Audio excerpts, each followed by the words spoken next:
Welcome to BoardWorks. I'm Irene O'Boyle, currently a professor emeritus in the School of Health Sciences here at Central Michigan University, where I teach health and research health topics.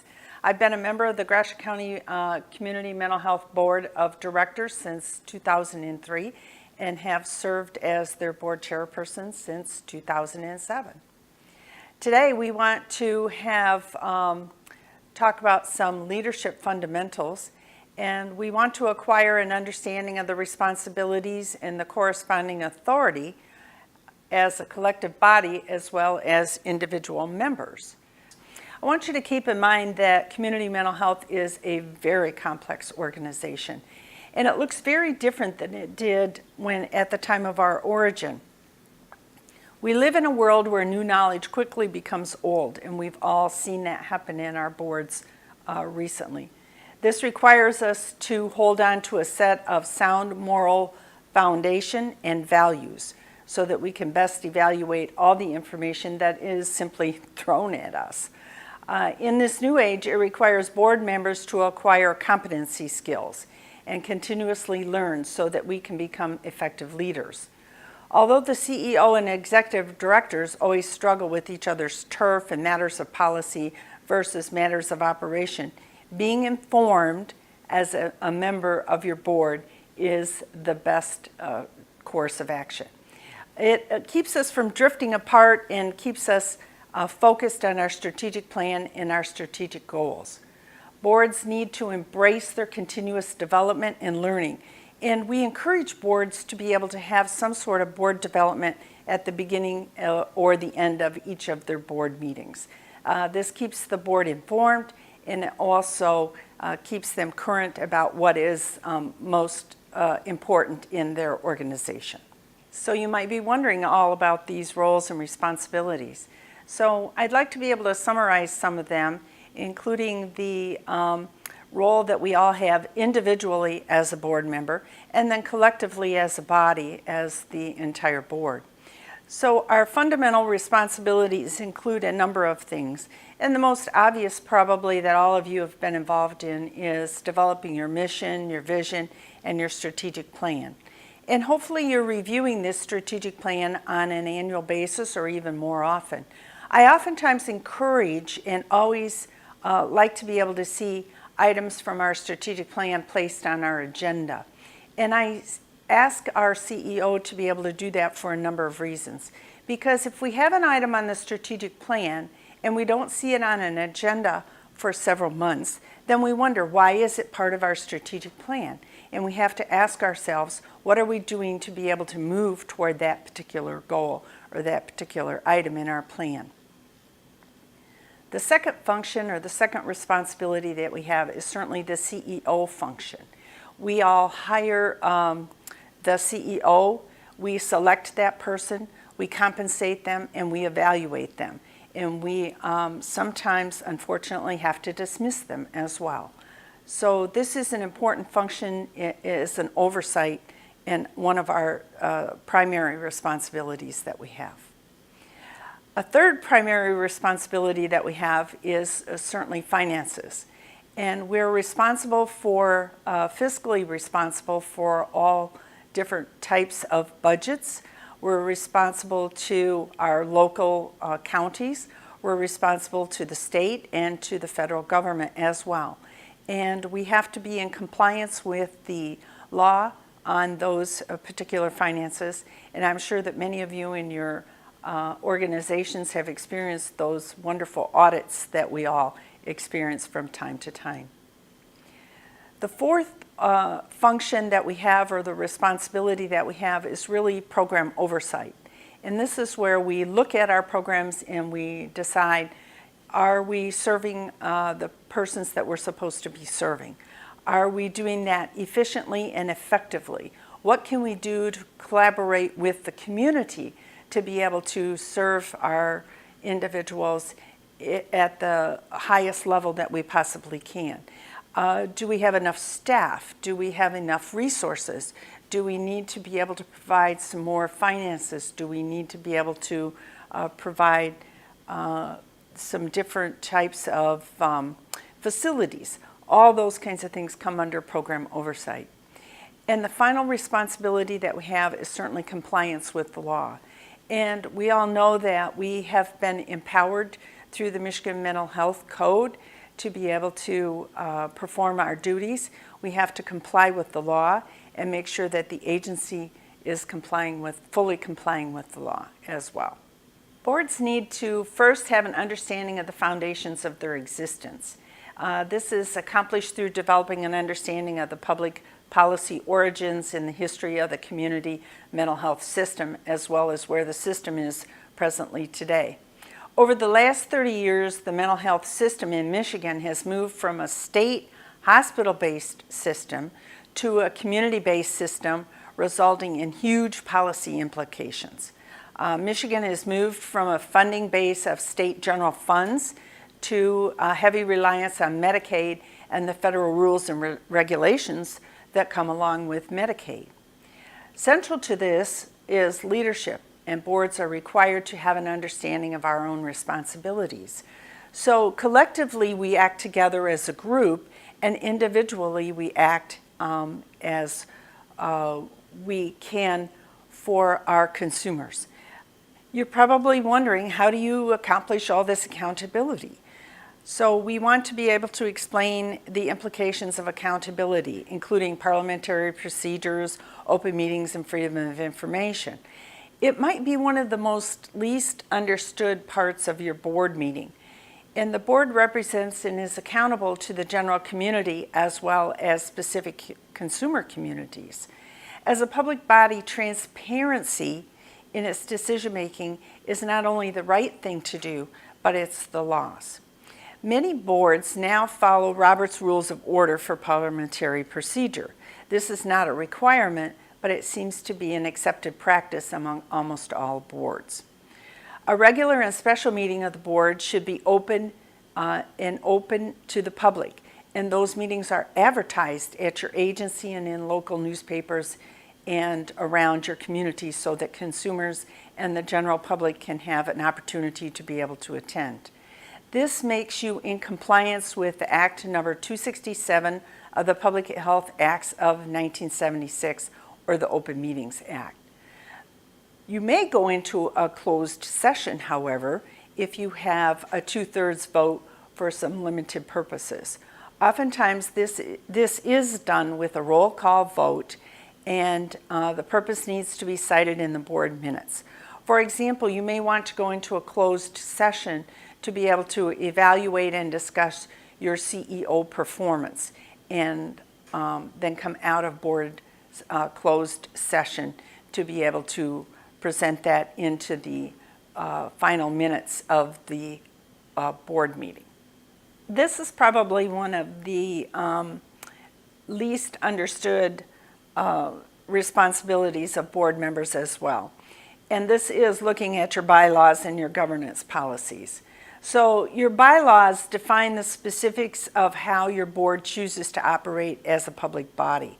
And they define your structure, your committees, your rules of conduct, your ethics, the ideals. The bylaws are reviewed and updated on an annual basis. Those governing policies speak to the heart of your board experience. The board is responsible for approval of governing personnel and program policies. And these policies are often developed and brought to the board by the CEO and the leadership team. And the policies are often accompanied by procedures which address certain implications that are due to staff. And this makes it easy to be able to follow rules and regulations, not only for the board members, but for staff as well. And their duties are oftentimes clearly outlined and defined by these policies and procedures. Another main function of the board is to be able to work in a committee situation. Committees of the board can include all different kinds of schemes and different complex organizational charts. It depends on your own group and what you want to be able to accomplish. And how often these committees meet is entirely up to your own board. Oftentimes, we see a director in an executive committee, a core group of perhaps the CEO, the chairperson, vice chair, secretary, treasurer.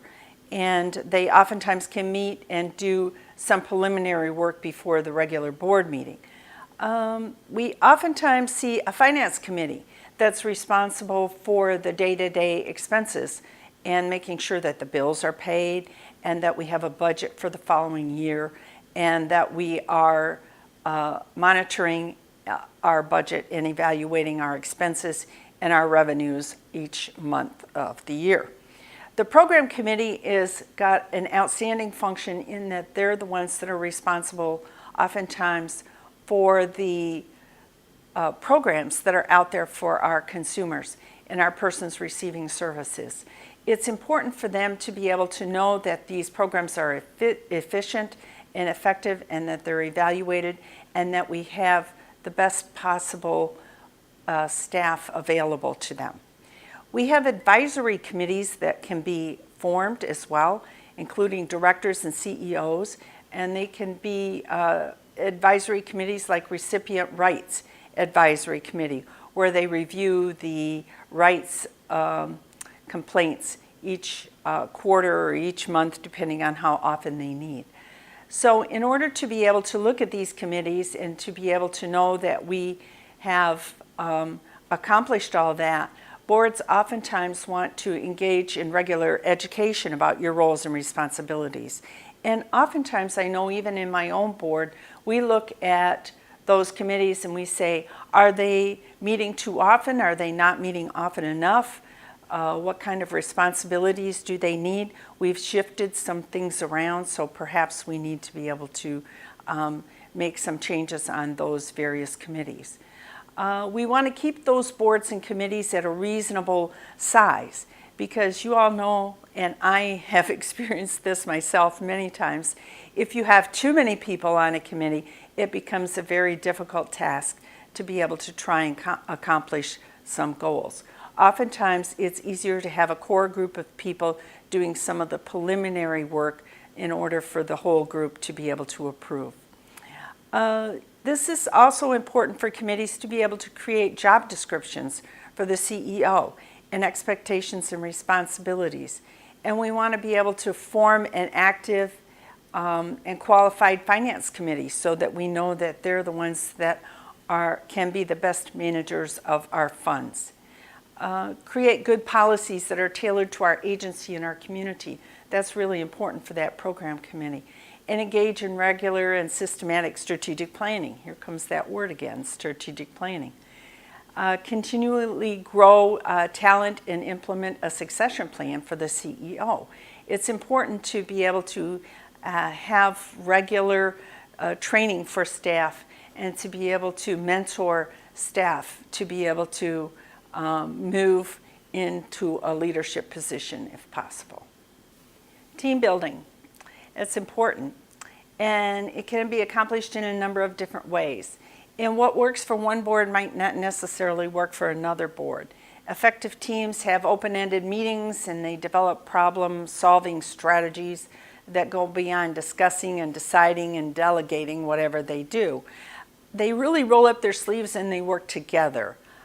Characteristics of good teams include this shared leadership role, developing a scope of work and making time commitments, developing tangible work products. What do we have that we can show for our efforts?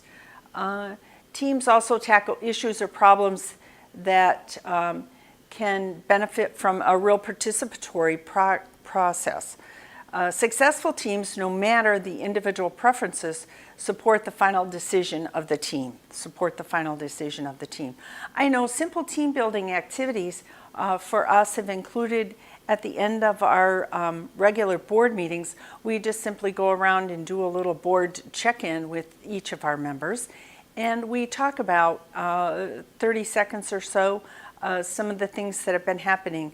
And during that time, we oftentimes discover some real challenges for the consumers on our board, or we oftentimes discover some real challenges for some of our other board members.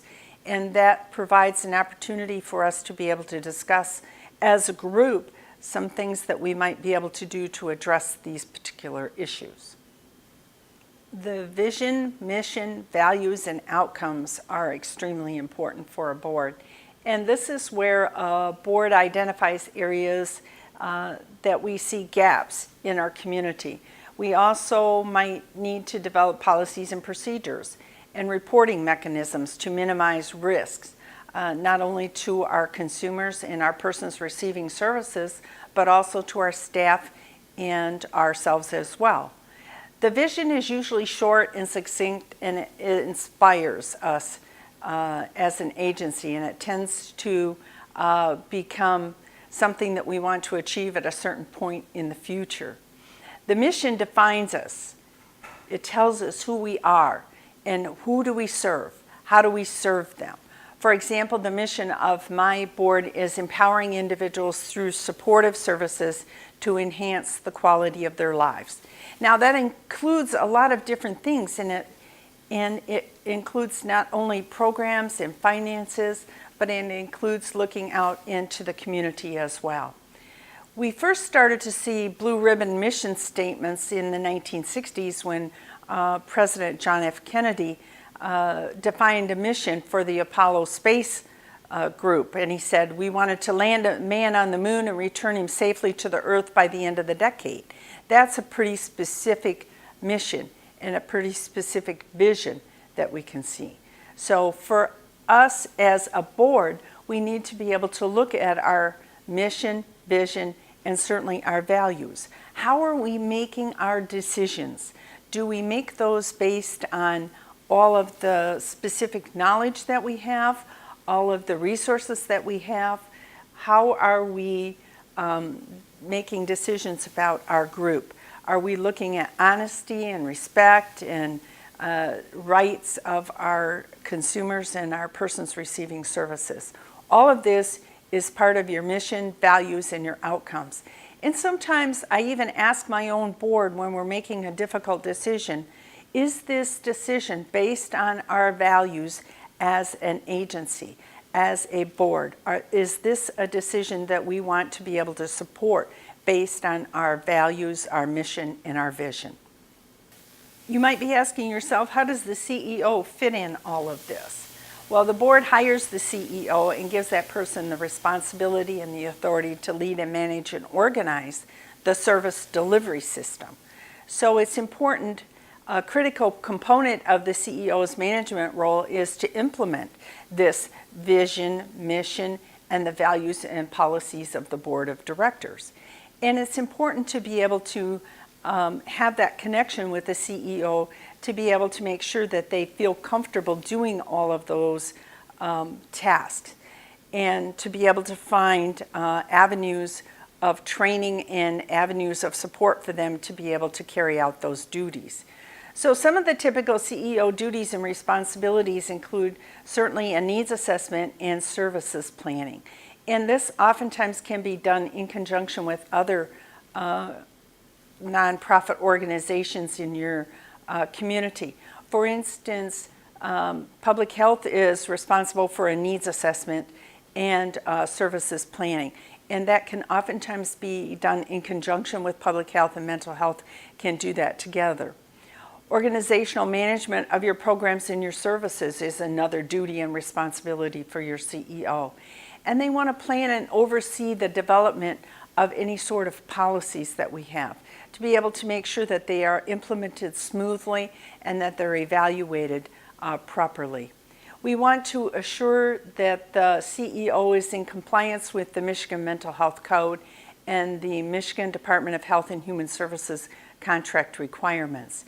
And that includes managing all subordinate staff, and that includes hiring and firing, and oftentimes changing responsibilities for staff and moving them around and making sure that they're in the best program, in the best use of their skills and abilities. It's important to be able to understand that a CMH board member has core responsibilities and that you can continuously review improvement efforts of your executive director.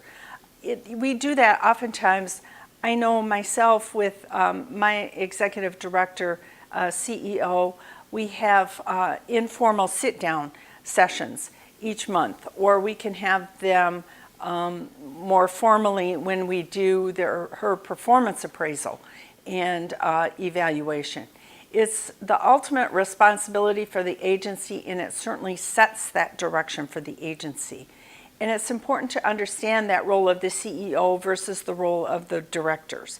One thing the directors don't want to do is get into a situation where you're micromanaging your CEO. You want to be able to give them the opportunity to be able to use their own leadership style and apply that in the agency in the best way that they can. And then to have the board members are responsible for attending meetings and being informed and exercising our judgment on behalf of the entire board. And members need to think globally and not individually so much. So it's helpful to think of leadership and management as this continuum. And the board is at the leadership end of the continuum with the vision and mission and values and the big picture. And the CEO is oftentimes on this continuum, moving the staff along to be able to work toward all of these goals together as a team. For those of you that are visual learners, this chart probably is a great representation of the role of the board versus the CEO and the staff. If we look at the slide on the left, or the spot on the left, we see that the board is responsible for defining the mission and the vision, choosing and evaluating the CEO, oversight of finances, management oversight, and ensuring compliance with the law and the contracts. We end up being the ultimate authority. The CEO is responsible for carrying out board policy and directives, internal and external communications, respecting and recognizing conflicts of interest, and organizing the service delivery system. The CEO has a duty of care. Now, the leadership team is oftentimes responsible for implementing the board's vision, mission, and strategic plan. They lead and manage the staff, and they get them organized to be able to address this vision and this mission. And their prudent management of resources. So this means that they're always checking to make sure that we're doing it efficiently and effectively and within the scope of the law. As a board member, you might be a little bit overwhelmed and wondering, what in the world, where can I get some more help, or where can I get some more information, and how can I be able to address all of this information? Well, there's lots of key resources that are available to you from the Michigan Association of Community Mental Health Board of Directors. The first thing that they have is a Friday fax that comes every week in your email, and I find it extremely helpful to be able to open that up and see. And it oftentimes can give you some real insight about what's going on in the world of behavioral health that particular week. It gives you some real specifics about legislation and all different kinds of things. And I find that those are extremely helpful. I've actually asked our board secretary to be able to distribute those Friday facts, each of them for each week in our board packets to be able to look at each month. There is a newsletter called Connections for Communities That Care, and that I find is an extremely helpful publication. And it kind of gives you an insight into consumers and some real programs that are happening in the community.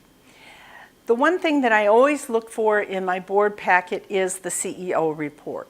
And that is a report that our CEO prepares for each of our board meetings. And I find that our CEO does a pretty good job chronologically of telling me what happened during the month, and sort of doing a Reader's Digest version of exactly what's been happening, so that it sets the stage for when we have a more lengthy discussion at our board meeting. Another really good resource are the General Assembly meetings at the association conferences. Those are held in the fall, the winter, and in the spring. And I find it's extremely helpful to be able to go there and talk to other board members and to be able to get some insights about things that are happening. During those conferences, they oftentimes have a meeting for each of the board chairpersons, and I find that meeting is helpful too, to be able to talk about some issues that are common among all boards. Community Mental Health and Michigan Department of Health and Human Services has master contracts, Medicaid and general fund contracts that oftentimes will answer some of your questions about those fiscal responsibilities that we have and federal responsibilities as well, federal and state responsibilities. We've talked about a lot of different things in this session. We've talked about learning, and we've talked about leadership, and we've talked a lot about responsibilities. So I would tell all of you that it isn't an easy task to be a board member.